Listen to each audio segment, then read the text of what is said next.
Welcome to Living Transplant, the podcast that takes you behind the scenes of the transplant program at Toronto General Hospital and brings you open and honest conversations about the transplant experience. My name is Courtney, and I'm the communications specialist for the Center for Living Organ Donation. And my name is Brittany. I'm a bedside nurse in the Ajmira Transplant Center. Full disclosure, we are not physicians. No, and we are not here to give you medical advice. Think of us like your guides through the world of transplant as we know it. Whether transplant is your past, present, or future, your passion, or your curiosity, Living Transplant will show you the world of transplant like you've never seen it before. Welcome back to Living Transplant. Welcome back. Happy December, everyone. I think we're all surprised we made it to the end of what has been, the longest year ever. I don't know about you, Britt, but it's feeling like it's time. Yeah, it's time. I'm ready to move on. I'm ready to close this chapter of 2020. Yeah, it's been a really intense year, and I can't really imagine what it would be like for someone living with organ failure or someone with a loved one in the hospital.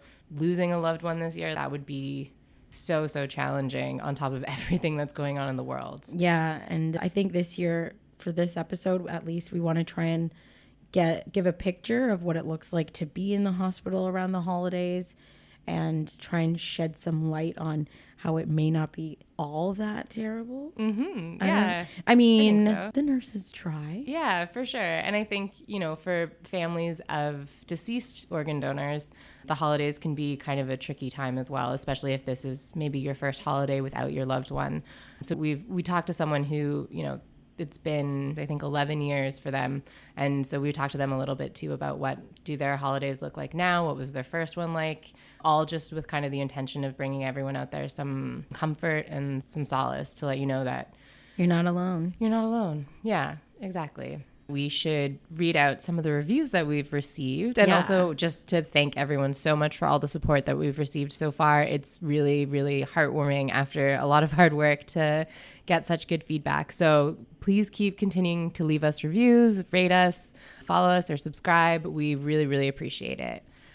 Yeah, it's very exciting that we keep getting all these reviews. I'm like, wow, it's so legit. I know, yeah. Should we read some? Yeah. Okay. So we got one from Len.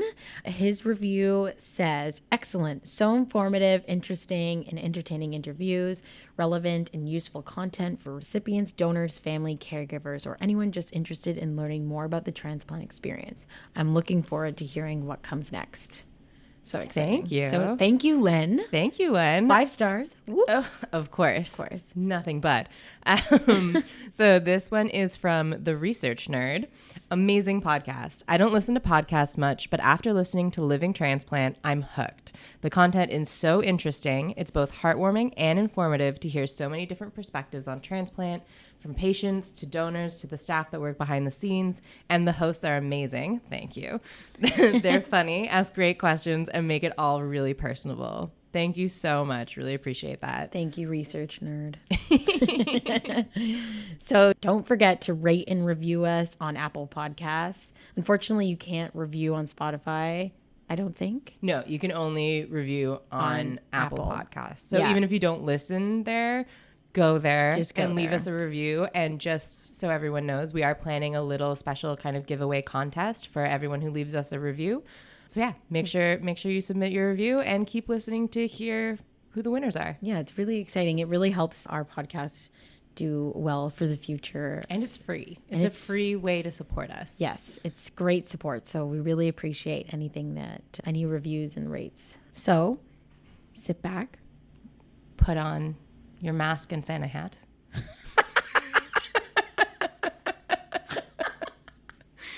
And enjoy the show.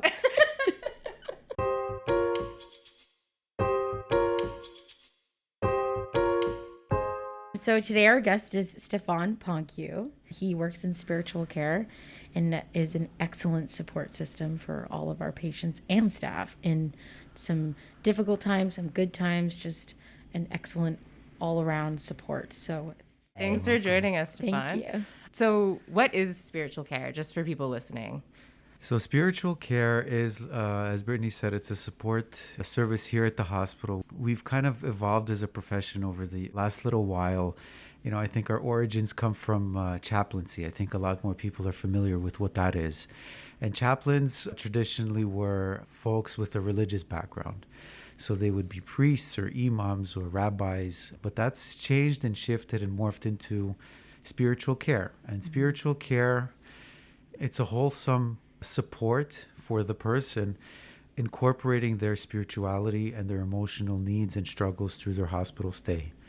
So if religion, or very specifically religion, is important to them, talking about God or their understanding of God or a crisis of faith, that's something that we would definitely engage with them, that conversation that we would engage with them in. But we also don't have to. I have a lot of encounters with people who identify very strongly as atheists. So it's not necessarily about that religious support. It's more about how are you able to cope with what you're dealing with right now. Yeah. I find my work here in the hospital to be part of my vocation, of the journey of what am I supposed to be doing in my life.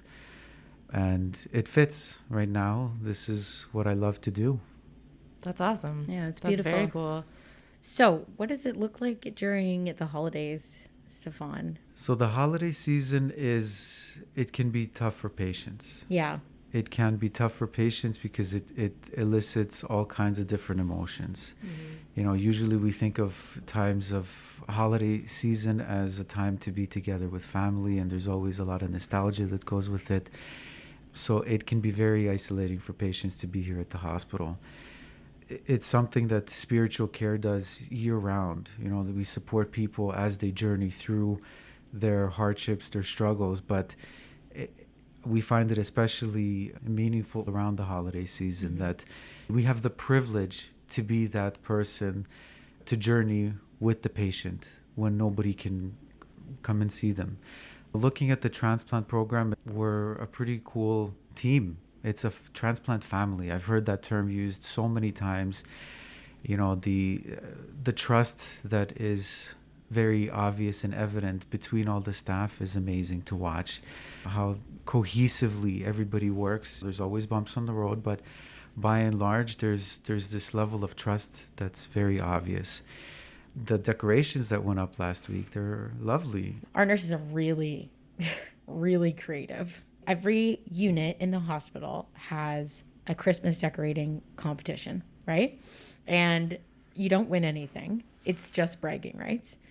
And one year I think our unit had kind of newly opened, and one of our nurses is, very competitive. She decorated the unit, and another unit had taken all of our ideas and decorated their unit based off of ours, and they won. The next year we came back with a vengeance. Okay.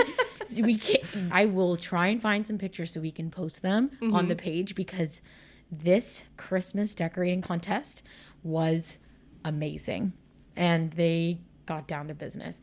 One of our nurses made 2 gingerbreads men that were like life-size gingerbread men, and or women, and they had organs, placed all over them, and then one was a nephro one with like a hemo line and a PD cap, and it was amazing. And then they had one of the other nurses had decorated jubes and candy canes and little candies hanging from the sky. They were gorgeous, wrapped in cellophane, and they were big and absolutely amazing. And then another nurse had made these little gingerbread men and different little Christmas characters and placed them very carefully around the unit. So one of them had been sitting on the computer as a little gingerbread, but it was pre-liver, pooping, or one had diarrhea and one had was vomiting, and they were all super, super creative. Yeah. And then she made a wreath. This was so cute. I think we still have it. It's a Christmas wreath with all these different organs. The team was blown away. I was there and I was showing off, I was selling them. I sold them on this, I was like, oh, did you notice this, or did you notice that? They're like, oh, nice.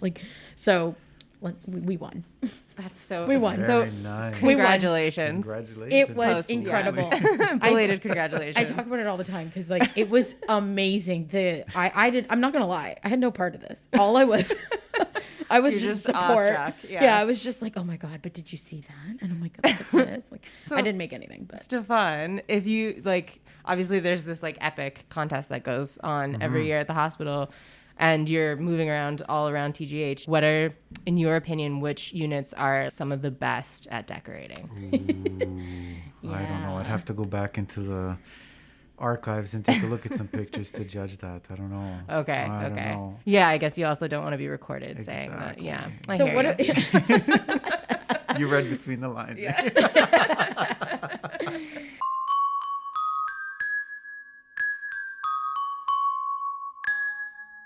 When you're in hospital for an extended period of time, you learn to adapt and make the best of the situation. And that includes things like birthdays and holidays, both of which I experienced in the hospital. Hanukkah occurred during the second week of December that year, about 3 weeks after my transplant. Hanukkah is the Jewish festival of lights, and it commemorates the rededication of the Holy Temple in Jerusalem. It also celebrates a miracle, when a single day's supply of oil managed to provide light for 8 days. As you can imagine, recovering from a liver transplant is slow and painful, so I really hadn't been up for too many visitors. But my mother-in-law and my sister and brother-in-law all live in Toronto, and they really wanted to come see me and to celebrate not just the miracle of the oil, but also the miracle of my transplant. So they brought Hanukkah to the hospital that year. They set up a space in the family lounge and brought a big package of potato latkes. Those are potato pancakes fried up in a bit of oil because we like to eat things cooked in oil at Hanukkah, the symbolism, and served with applesauce or sour cream. So they brought all the fixings too. Let me tell you, after a steady diet of hospital food, lactulose, and medication, I was so ready to taste something delicious. And while I didn't really have much of an appetite, I remember that the food tasted so good. And in case anybody's wondering, for my latkes, I'm totally team sour cream. While I'd rather have spent the holiday at home, our little hospital party really made my day. I was so grateful to be alive and to celebrate the gift of life that I was given, to have another holiday season with my loved ones. The hospital staff was so great and supportive in allowing us to have this little celebration. I'll never forget that little Hanukkah celebration that we had in the family lounge at TGH. In Christmas 2018, my wife and I were sitting watching TV, and we watched one of those corny Hallmark Christmas movies, Once Upon a Christmas Miracle. And in the movie, it's the typical guy meets girl, they get married, live happily ever after kind of thing. But in this case, it's got a little bit of a twist to it. So the lady gets sick, turns out she needs a liver transplant, and this stranger steps up and donates a piece of his liver. And of course, in the end, they fall in love and get married and all that sort of thing. That's when I discovered you could actually donate a piece of your liver. I started digging into that just to kind of see what was involved, and I went to the Toronto General Hospital website and so on. And I thought, I could do that. And one thing led to the next. Filled out the questionnaire, sent it in on January 1st, and the gears started turning. A few months later, I got a phone call from Zubaida, transplant coordinator at the time, and we went through a whole bunch of questions and got a thumbs up on that first step. And then, of course, the testing begins. MRIs, CT scans, X-rays, a liver biopsy. But anyway, that all went really well. And in the end, I got a thumbs up. And a little later, I went through the surgery, and it went really, really well. So up to that point, everything seemed really kind of sequential. You fill out the paperwork, you get a bunch of tests, you talk to a bunch of people, you have some surgery, blah, blah, blah. Not that it wasn't interesting and even exciting, but it was just kind of matter of fact, step A, step B, step C. But everything changed the day after the surgery.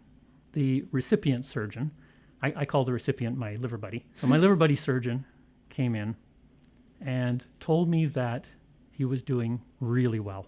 And that just changed everything. It just suddenly became so real and so emotional. I got to exchange a letter with the recipient's family. I sent them a letter first. In that, I just said how glad I was to be able to do this, and of course, wished them well and all the best. And a little while later, I got a call from Chantel saying she had a letter for me. When I opened that letter, it was, let's just say it was really hard not to cry standing in the hallway. My liver buddy was doing amazingly well. And how much better can it be than that, right? So I keep both of those letters on my desk in a double-sided frame, and every now and then I'll read them just as a little pick-me-up. And I can say to you that if I could do this again, which unfortunately I can't, I would be in line for round 2.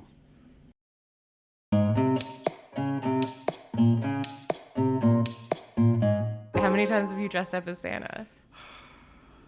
Oh man, a lot. If you It's have got to to think be about 3 it. or 4 times. Oh Okay. my gosh. Yeah, 3 or 4 times. I came in these fall last year. I started. Oh, So okay. last Christmas was my first Christmas.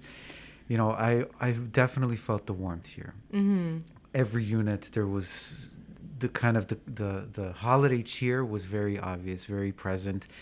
I was even motivated this year. I have little spiritual care boards that I have on each unit, and I did some decorating too. I have little What'd you do? nutcrackers Oh. and reindeer, and then there's Ooh. a polar bear or two sticking out somewhere. So I tried to be part of it too. You know, it's just you want to participate. It's Yeah, it creates an environment that's a little bit more wholesome and homey, even though there's only so much that you can do to make a nursing unit or a ward look like someone's home. But we really do try to make patients feel that they're comfortable and that there's a little bit more lightheartedness around the holidays, and for the staff that if they have to work Christmas or if they have to work New Year's or they have to work their holiday that they celebrate, that they don't necessarily feel like they're missing out too much. Like maybe they're not with their family, but they're with their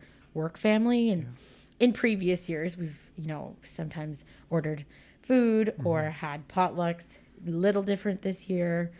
hey, we can still maybe order food technically. Technically, you probably can. I think when you decorate your environment for whatever you're celebrating, and the people who work there feel it, the people who are, living there for the time kind of feel it, and then I feel like it puts everyone like in that festive spirit, because it must be hard to spend the holidays in the hospital. You know, I definitely agree with what you're saying. When staff feel that, when you're able to decorate the kind of work-home environment, you spend 12 hours a day here. Nurses do, right? It's a long time.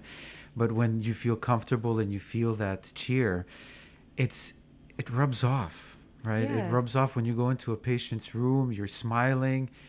I don't know, there's this cheer that you pass on to everybody you encounter. And it's contagious, so It is. I love seeing that. I really do. Yeah. And a couple of years ago, one of our ward clerks, I think, dressed up as Santa, and we had a bunch of blankets, I think, donated to us, and we gave them out to each patient. I think that was like one of our first years open, and everyone got a new blanket and like a chocolate on their dinner tray, which was pretty cute. That's awesome. That's sweet. Yeah. Yeah. There's something, I think that's kind of going back to what you were saying too. Like, I think there's something really nice about any holiday. Is just there's something humans, I think, gravitate towards kind of collective experiences. It's a nice reminder that we're all connected, that we all have the capacity to bring each other joy, and like all these kind of lovely reminders that there's something really genuine about celebrating with people.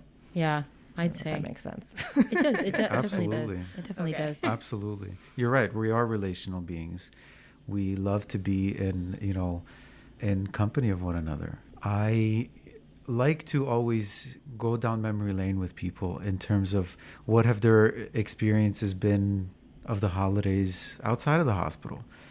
And that will oftentimes bring, joy to them, to help them feel that, well, first of all, that somebody cares, somebody's listening. Not always. Sometimes it does make them sad and kind of remember the loss that they're going through right now because they are in the hospital. But we try to bridge it as much as we can. We're very fortunate to have iPads and get patients together with their families, even if it's virtually. It goes a long way. Yeah, It definitely goes a long way. for sure. Also, I find that people, it has happened a number of times where holidays are a time where we start remembering the good and the bad that's happened throughout the year. And oftentimes the bad can be associated with losses, right? So if a family member dies or somebody close to them is no longer part of their life. So on one level, it's sad and it's a hard thing to go through. But on another level, it does help to let them feel like there's some type of closure happening, because they are embarking on another on another year, on another part of their life. So they're heavy duty conversations at times. They can be very emotional, but I feel very privileged to be part of that, to be invited into their story like that. Yeah, I was just about to ask you what's the most rewarding part of your job, but it sounds like the job itself is kind of its own reward for you. 100%. I get to listen professionally, if that makes sense. I Yeah, get to honor people's dignity. I get to really help a person feel like they're not alone. That's amazing. It's easily forgotten because we live in a very, medical world, being in a hospital, obviously, everything is checks and balances and it's measured this way and that way. And we want to fix and address. But sometimes looking at the person holistically doesn't happen. And giving somebody that ability to talk it out, to connect with another person, to have some of their experience affirmed, it is very rewarding. I'm very, very blessed. That's beautiful. Yeah. Will we be seeing Santa this year? I don't know. I really don't know. I'm gonna Is have Santa to see. coming to TGA? I'm gonna have to look at his Schedule? His schedule. Yeah, he He's- hasn't shared it with me yet. I He's haven't gonna be gotten the busy password. this year.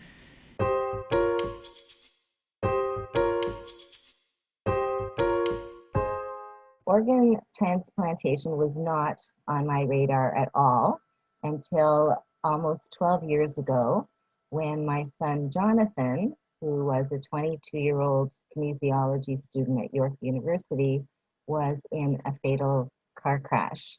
He was the passenger, and his friend was driving at least triple the speed limit when he crashed into a hydro pole, and my son Jonathan sustained traumatic head injury.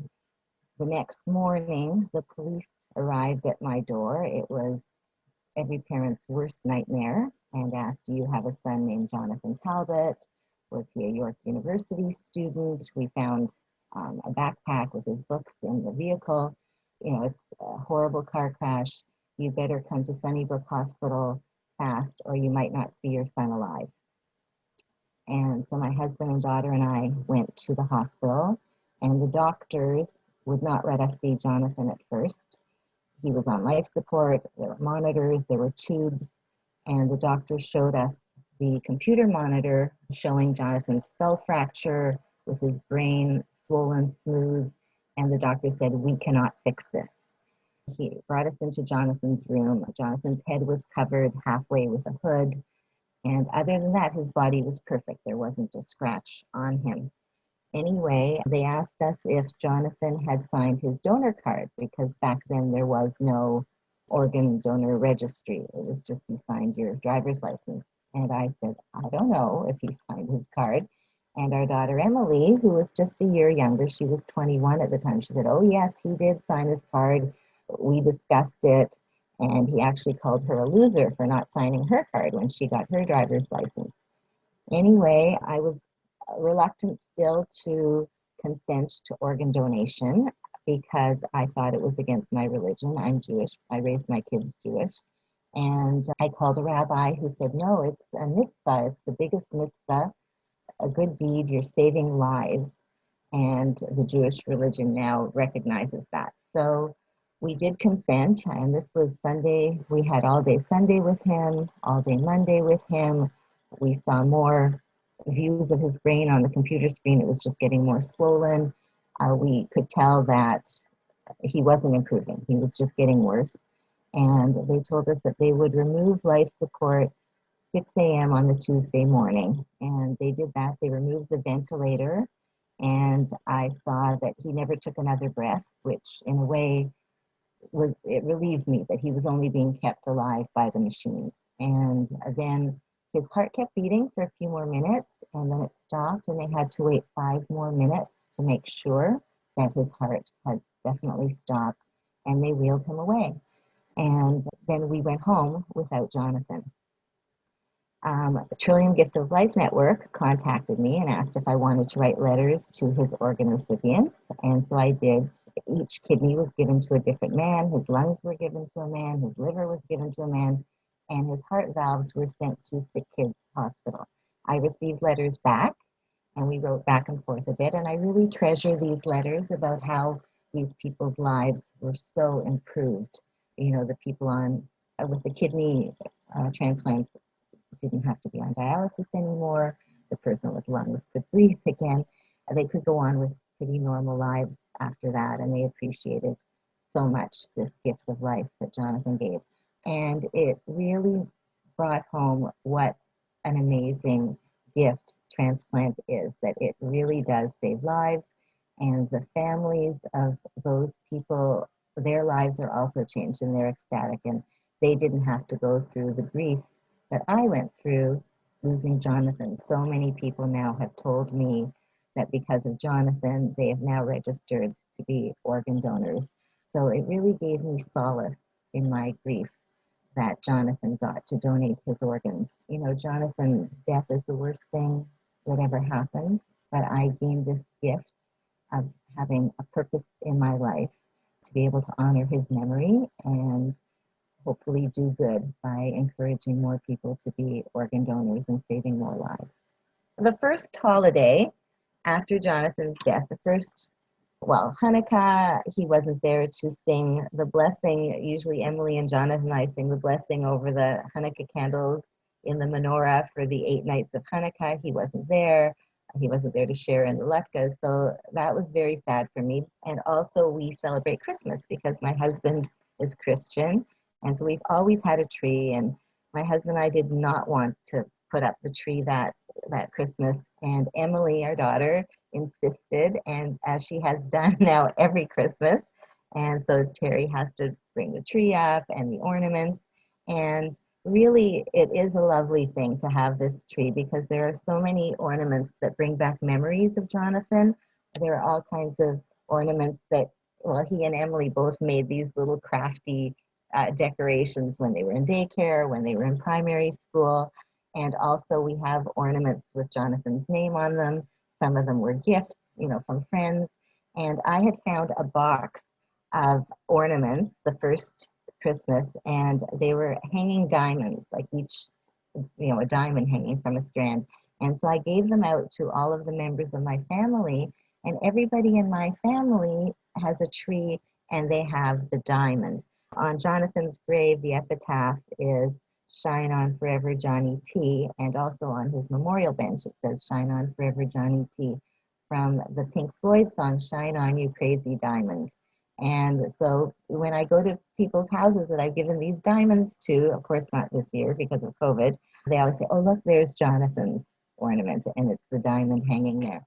So, that it really does help. And, it hurts at the same time. It's very bittersweet, but we do celebrate. And I know that the family, we get together usually with Terry's whole family, and they're grieving too, and they loved him too, and they really want to help us and help us to heal and to include Jonathan in our celebration and remember him.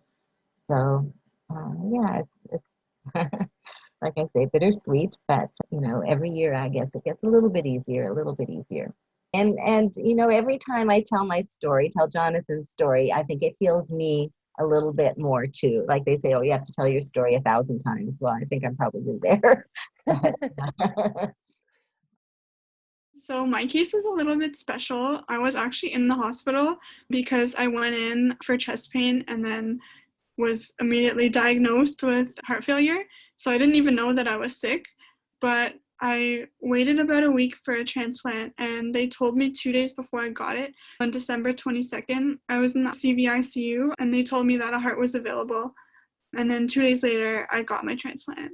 I remember there being decorations, so that made me feel a little bit better because I definitely wanted to be home by Christmas and spend time with my family and Christmas activities and whatever. But I was in the hospital, obviously, and the nurses were just so awesome, and they decorated the unit, and they made me feel really supported and really cared for. So that was really cool. And then I was in there for New Year's as well, and we had a little New Year's party. I have a huge family, so there was 6 of us, and then 6 of my aunts and uncles and their children, and then another 6. So we probably had about 20 people, and we put like a slideshow, and we used like one of the rooms in the hospital. I think it was like a waiting room or something. And like we brought food and everything, and we had like a little party for New Year's. So it was pretty cool. Christmas is definitely a lot different now. We celebrate every year. Well, that my heart anniversary we celebrate because my transplant was on December 24th, so Christmas Eve. Normally we don't celebrate Christmas because we're Muslim, but like it's a lot different this year, and like going forward after transplant, we put up a tree and we put up lights, and we call it the Tree of Hope, and all our ornaments are heart ornaments. So it's pretty cool. Christmas definitely looks a lot different, but it's definitely time like for the family to get together and everyone to just kind of look back on everything that happened and everything that we've all overcome together and what we're all grateful for. So it's super awesome that we all have that bond, that family bond.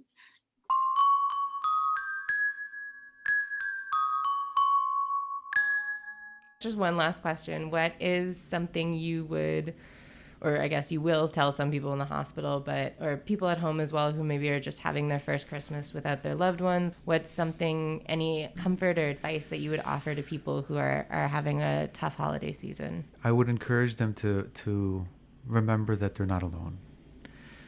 That there is, from the transplant perspective, that transplant family. We are all here. Not just myself. I see the compassion that the nurses have, that all the staff have. Everybody's a friendly face here.